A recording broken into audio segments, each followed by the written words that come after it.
할렐루야. 오늘도 새벽 기도의 자리에서 말씀을 듣고 간절히 기도하심으로 내 안에 계신 주님과 풍성한 교제를 나누시고 주시는 힘과 능력으로 가정, 교회 일터에서 승리하는 복된 한 날 되시기를 주님의 이름으로 축원합니다. 오늘 말씀의 제목은 풍성한 열매를 맺으려면입니다. 풍성한 열매를 맺으려면입니다. 호세아서는 총 14장이며 크게 전반부와 후반부로 나눌 수가 있습니다. 전반부는 1장부터 3장까지고 후반부는 4장부터 14장까지입니다. 오늘 본문의 말씀은 호세아서의 후반부에 해당되며 9편의 예언 선집 중에 5번째 예언에 해당됩니다. 앞선 예언들과 마찬가지로 호세아 선지자는 하나님 곁을 떠난 이스라엘 백성들의 가증한 범죄, 타락 이것을 지적하고 그에 따른 하나님의 공정한 심판에 대해서 경고합니다. 오늘 본문은 크게 세 부분으로 나눌 수가 있습니다. 먼저는 1절부터 7절까지이며 우상숭배 경고입니다. 우상숭배 경고입니다. 호세아 선지자는 하나님을 떠난 이스라엘 백성들이 타작마당에서 했던 남잡한 우상숭배 행위를 지적하고 이에 대해서 경고와 심판의 메시지를 전합니다. 두 번째 부분은 8절부터 9절까지이며 타락 경고입니다. 타락 경고입니다. 호세아 선지자는 파수꾼의 소명을 저버린 선지자와 선민의 타락을 지적하고 심판에 대해서 경고합니다. 영적 파수꾼이었던 선지자들의 방탕으로 인하여 이스라엘의 타락이 가속화됐습니다. 그러면 안 된다고 파수꾼의 역할을 해야 되는데 하지 않았기에 타락했습니다. 하나님은 선지자들의 잘못을 지적하십니다. 세 번째 부분은 10절부터 17절까지이며 심판 경고입니다. 심판 경고입니다.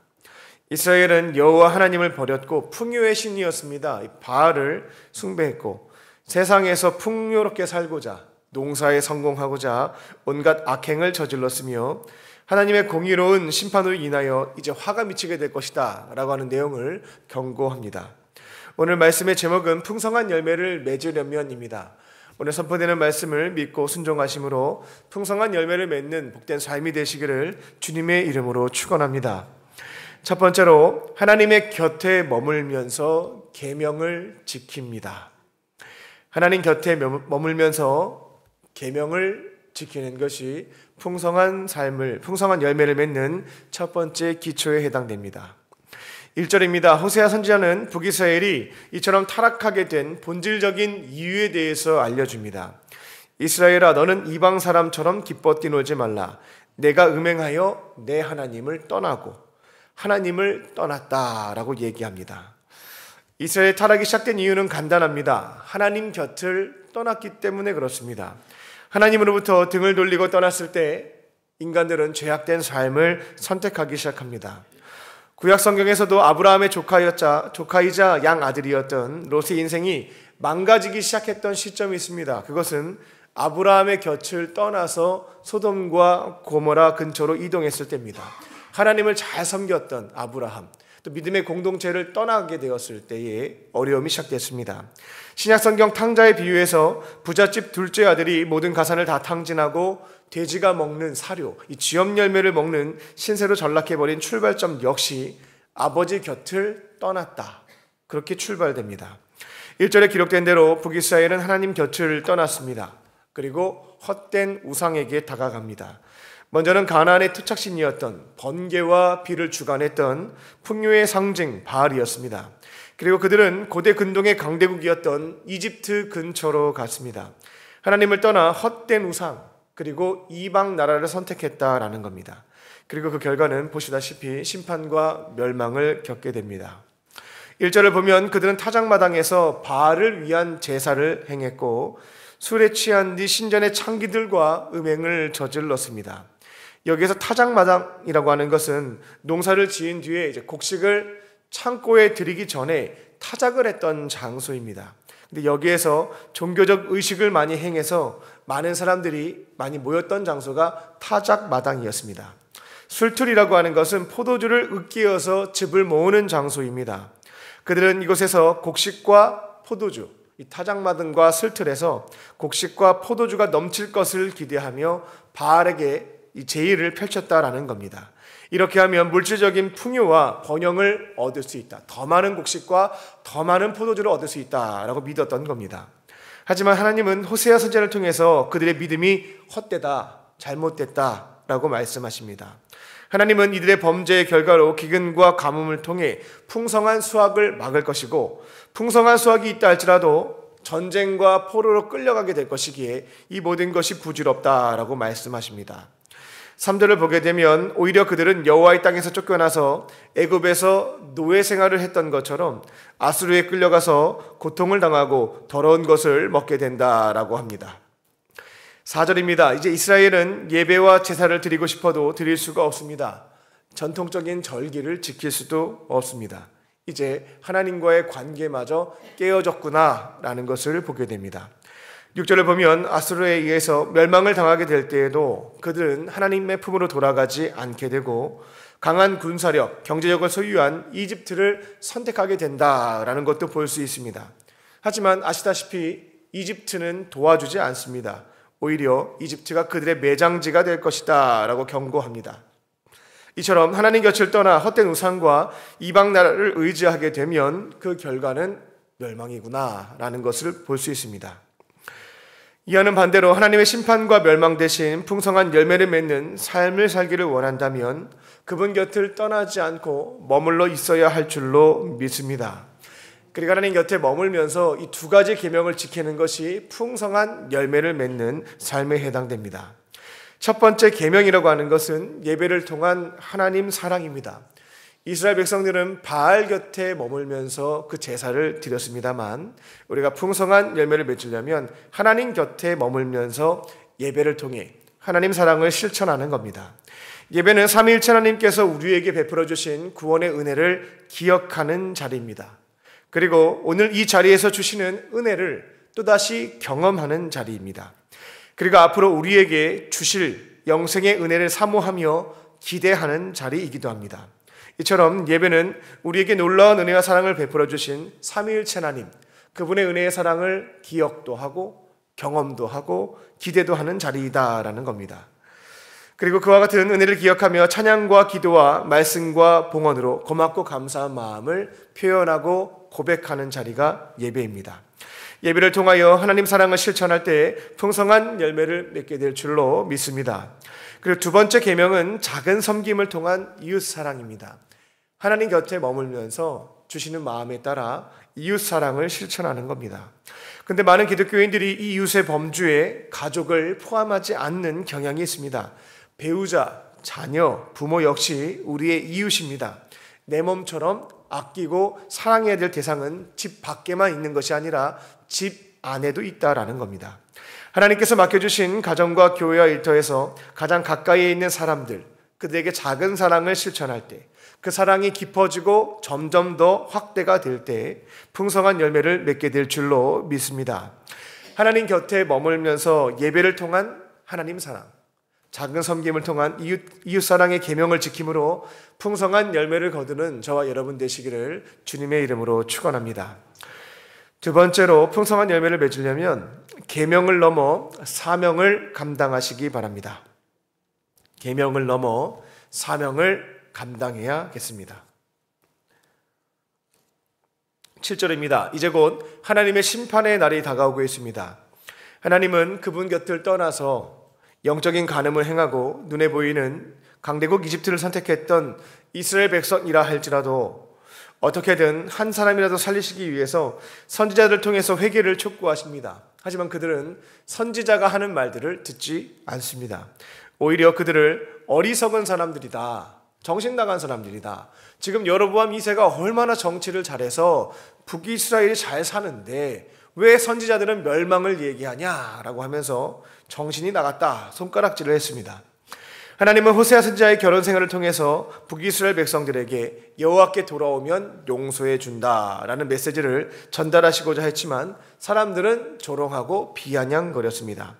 사람들은 음란한 여인과 결혼을 했던 호세아 선지자, 그리고 남편을 버리고 정부에게 갔다가 돌아왔던 음란한 여인에 대해서 수근수근거렸습니다. 저것 보라고 수근수근거렸습니다. 이러한 수치와 조롱은 호세아 선지자에게만 해당됐던 것은 아닙니다. 남유다에서 활동했던 예레미야 선지자는 비록 예루살렘에 하나님의 집 성전이 있기는 하지만 각종 제약을 그만두지 않으면 멸망당하게 된다라고 하는 하나님의 뜻을 선포했지만 남유다 사람들도 듣지 않았습니다. 여기에 하나님의 집이 있는데 하나님이 함께 거주하시는데 누가 감히 공격하겠냐고 라고 말하면서 예레미야 선지자에게 당신 너무 어리석다 라고 비난했습니다. 에스겔 선지자는 하나님의 계시를 전달하고자 390일은 좌편으로 40일은 우편으로 누워서 남유다의 죄악을 경고했습니다. 그리고 머리카락과 수염을 베어가지고 3분의 1은 불태우고 3분의 1은 칼로 치고 3분의 1은 바람에 흔들어서 날려버렸습니다. 이상행동을 했습니다. 이는 앞으로 예루살렘에서 발생하게 될 일들을 예언했던 상징적 행위였습니다. 3분의 1은 불태워졌다. 전염병과 기근으로 죽게 될 것이고 칼에 쳤다. 3분의 1은 칼에 찔려서 죽게 될 것이고 바람에 흩어졌다. 3분의 1은 포로로 끌려가서 고통당하게 된다라고 하는 것을 보여준 겁니다. 하지만 사람들은 에스겔 선지자에 대해서 정신이 나갔구나라고 말했을 뿐입니다. 이처럼 하나님의 택함을 받은 사람들은 각종 모욕과 수모와 수치를 당했지만 맡겨주신 사명을 위해서 최선을 다하여 목숨을 바쳐 충성을 다했구나라는 것을 볼 수가 있습니다. 하지만 반면에 8절을 보게 되면 하나님의 사명을 외면했던 거짓 선지자들도 그 땅에 있었습니다. 그들은 영적 파수꾼이 되어서 지금 만약에 외세에서 침략이 있게 되면 파수꾼들이 지금 적군이 쳐들어온다고 알려줘서 빨리 준비할 수 있도록 해야 되는데 선지자들 중에는 영적 파수꾼의 역할을 하지 않았다라는 겁니다.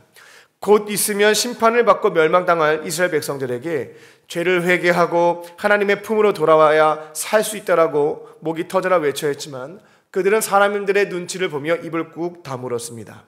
새를 잡는 그물이 되어서 사람들을 죽음의 길로 이끌고 갔다라는 겁니다. 풍성한 삶의 열매를 맺기를 원하신다면 비록 어려움과 고통이 있다 할지라도 이 선지자들처럼 우리에게 주어진 사명을 온전히 감당해야 할 줄로 믿습니다.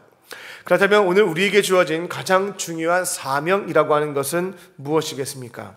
각자에게 주어진 삶의 자리에서의 역할과 사명이 있겠지만 그 중에 가장 중요한 우선순위에 해당되는 것은 한 영혼을 구원해서 예수님의 제자로 만드는 일인 줄로 믿습니다.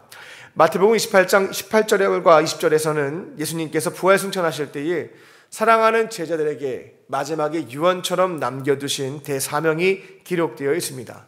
공생의 기간 동안에 많은 것들을 말씀하시고 계명과 사명으로 주셨지만 가장 중요한 것을 마지막 순간에 말씀하셨다라는 겁니다. 그 내용을 요약해 보자면 결국 영혼을 구원해서 가르치고 분부한 모든 것을 지켜 행하는 제자로 삼아라, 제자로 만들어라 라는 내용이었습니다. 주님께서 우리에게 주신 가장 중요한 사명은 영혼 구원하여 하나님 사랑과 이웃 사랑을 실천하는 제자로 만드는 것인 줄로 믿습니다. 하나님께서 우리를 가정과 교회와 일터에 파송하신 이유는 이와 같은 사명을 감당하라고 보내셨다라는 겁니다.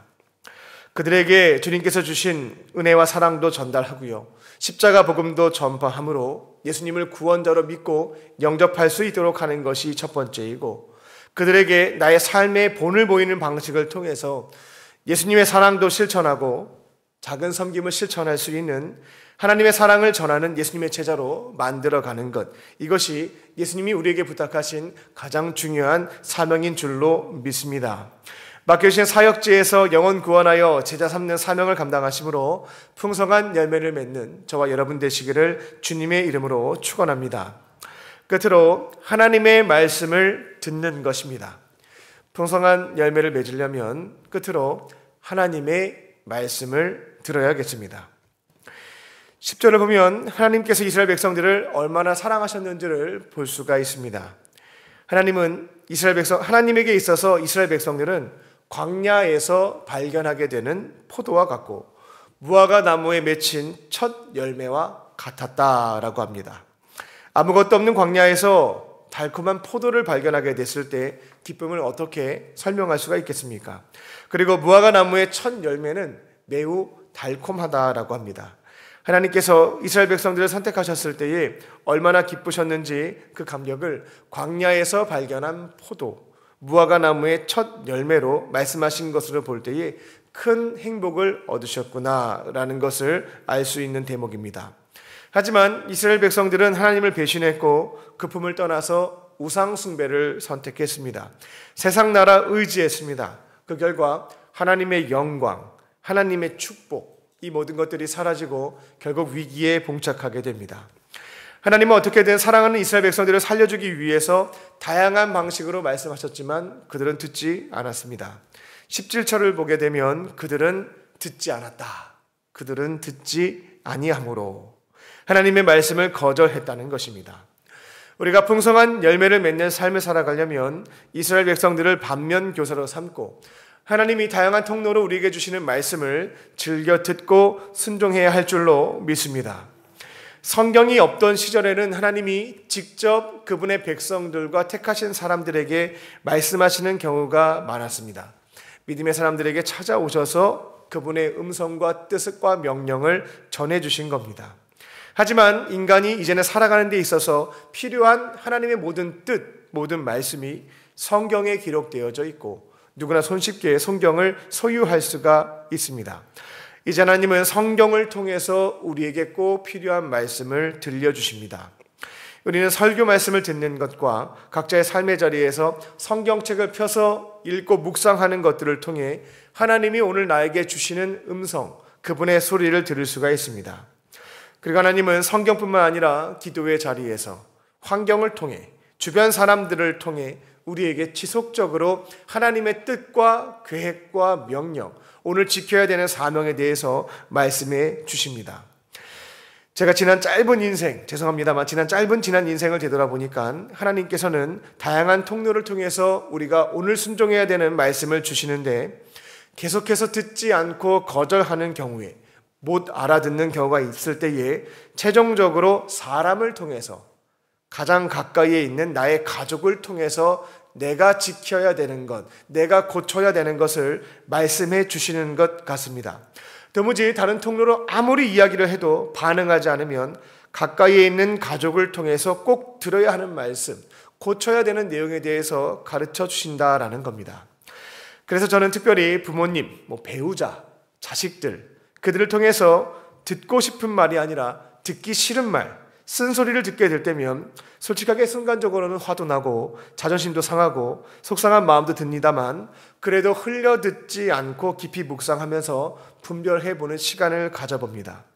도무지 하나님의 말씀을 듣지 않으니까 부모님을 통해서, 아내를 통해서, 이제는 자식을 통해서 말씀해 주시는 것이 아닐까, 기도의 자리에서 화가 나는 마음을 꾹 억누르고 분별해 보는 겁니다.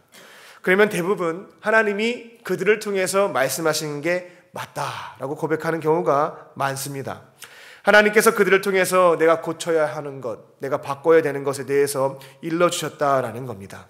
그런 경우에 하나님께 감사드리고 하나님의 말씀에 쓴소리를 해준 가족들에게, 하나님의 말씀의 통로가 되어서 그 역할을 감당해준 가족들에게 처음에는 속이 상해서 표정이 안 좋았지만 나중에는 감사의 인사를 합니다. 그리고 주어진 말씀에 순종하게 되면 풍성한 열매가 맺혀지는 것들을 경험하게 됩니다.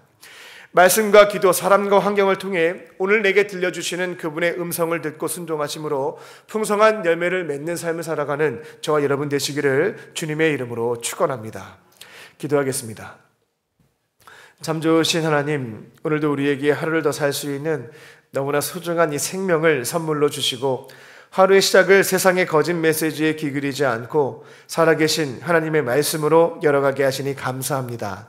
하나님 곁에 머물면서 우리에게 주신 계명을 또 사명을 지켜가게 하여 주시고 주시는 말씀에 따라 살아갈 때 풍성한 열매를 맺는 우리의 인생이 되게 하여 주시옵소서. 오늘 주님께서 베풀어 주신 은혜와 사랑 기억하며 마음과 뜻과 정성을 다하여 예물을 드린 손길들이 있습니다. 어려운 상황 속에서도 간절한 마음의 소원을 담아 예물을 드렸사오니 기도에 응답하여 주시고 하늘의 신령한 것과 땅의 기름진 복으로 충만하게 채워 주시옵소서. 그리고 몸과 마음 또 영혼에 질병이 있는 환우들이 있습니다. 성령께서 아픈 부위에 안수하여 주시고 치유의 광선을 비추어 주셔서 모든 질병을 깨끗하게 치유하여 주시옵소서. 그렇게 하실 줄 믿고 감사드리오며 예수님의 이름으로 기도합니다. 아멘. 이 시간